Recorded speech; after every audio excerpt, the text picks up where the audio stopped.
Stylistic में आज का हमारा टॉपिक फॉरग्राउंडिंग है।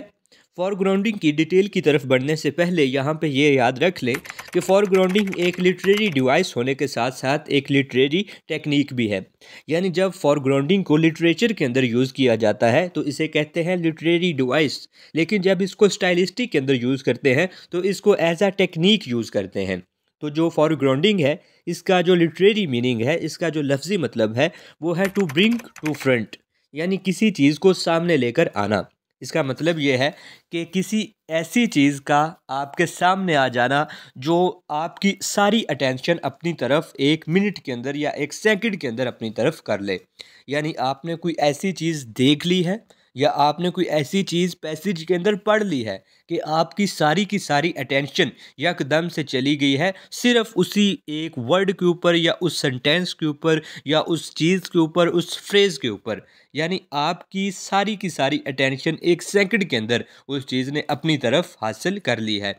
तो ये टेक्निक यूज़ की जाती है स्टाइलिस्टिक के अंदर रीडर की अटेंशंस को अपनी तरफ गेन करने के लिए। इसको कहते हैं फॉरग्राउंडिंग। ये तो इसका लिटरेरी मीनिंग था।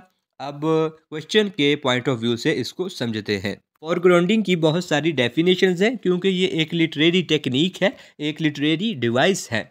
तो इस हिसाब से इसकी डेफिनेशन पढ़ते हैं। Foregrounding is a linguistic strategy of calling attention to certain language features in order to shift the reader attentions. एक और डेफिनेशन है कि foregrounding is a strategy used to take attention of the readers. यानी foregrounding एक ऐसी literary device है, एक ऐसा स्ट्रेटजी है जिसके ज़रिए से हम जो रीडर्स हैं उनकी पैसेज की तरफ यकदम से अटेंशन खींच सकते हैं। फॉर एग्ज़ाम्पल इस सेंटेंस से आपको मुकम्मल तौर पर समझ में आ जाएगा कि फॉरग्राउंडिंग क्या लिटरेरी डिवाइस है। देखिए, हम एक पैसेज पढ़ रहे हैं या एक हम मूवी देख रहे हैं, यकदम से उसके अंदर कोई ऐसे डायलॉग आ जाते हैं ना जो हमारे दिमाग के अंदर रह जाते हैं। कल को वो मूवी का नाम याद रहे ना रहे तो हम कहते हैं हाँ उसके अंदर ये डायलॉग उसने कहा था। जिस तरह से दिल जले मूवी आई थी ना अजय देवगन की, तो उसके अंदर दिल जले का नाम तो लोगों को कम ही पता था, लेकिन शाका सारे शाका शाका कहते थे। तो मीन्स के ये उसकी फॉरग्राउंडिंग एक उन्होंने टेक्निक यूज़ की थी, एक स्ट्रेटजी यूज़ की थी जिसके ज़रिए से ऑडियंस ने उसको रिमेंबर रखा।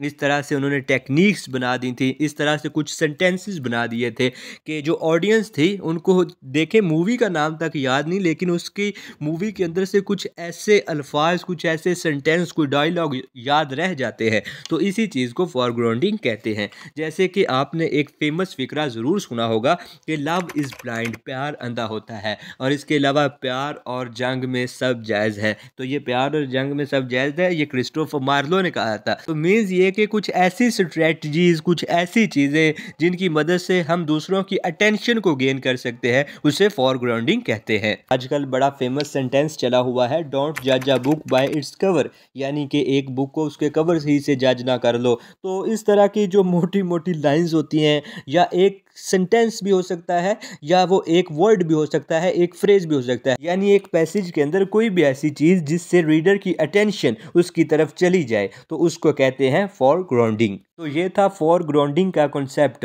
तो अब फॉरग्राउंडिंग का यूज़ भी आपको पता चल गया होगा कि रीडर की अटेंशन को क्रिएट करने के लिए इसका यूज़ किया जाता है। और foregrounding also use to create image symbols in our minds, कि जब हम किसी चीज़ को पढ़ते हैं, मीन्स ये कि एक चीज़ ने हमारी अटेंशन जब अपनी तरफ ले ली तो हमारे माइंड के अंदर कुछ विजुअल सा कॉन्सेप्ट उसका बन जाता है ना, हमारे माइंड के अंदर कुछ सिंबल्स क्रिएट हो जाते हैं। तो इस चीज़ को कहते हैं फॉरग्राउंडिंग टेक्निक्स का यूज़। Types of foregrounding. अगर फॉरग्राउंडिंग की टाइप्स के हवाले से बात की जाए तो इसकी 2 मेजर टाइप्स हैं। एक है पैरेललिज्म और एक है डेविएशन।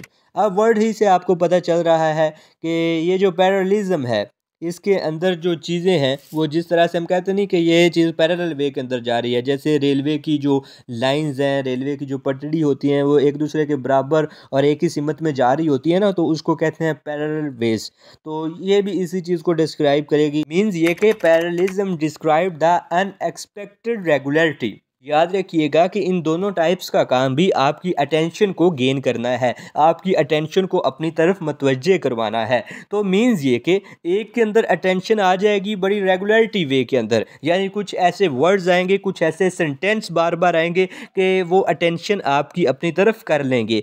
तो लेकिन जो दूसरी है उसके अंदर आएगी अटेंशन ही, मीन्स कि उसका काम भी आपकी अटेंशन को ही अपनी तरफ लाना होगा, लेकिन उसके अंदर अरेगुलरिटी पाई जाएगी, यानी कि एक तरह के वर्ड्स और एक तरह के साउंड्स रखने वाले जो सेंटेंसेस हैं इनका यूज़ नहीं किया जाएगा। तो बहरहाल ये दोनों का ओवरव्यू था। फॉर एग्जांपल चार्ल्स डिकेंसन का famous novel a tale of two cities आपने ज़रूर पढ़ा होगा। इसके अंदर उन्होंने जब नावल को लिखना शुरू किया, मीन्स कि उसकी जो फर्स्ट लाइन है वो इन्होंने लिखी हुई है, it was the best of time, और फिर कॉमा लगाकर it was the worst of time. यानी कि क्या मतलब, देखें लाइन पहली ने ही रीडर्स की अटेंशन ले ली कि उन्होंने कहा कि यही सबसे अच्छा वक्त है और यही सबसे बुरा वक्त है।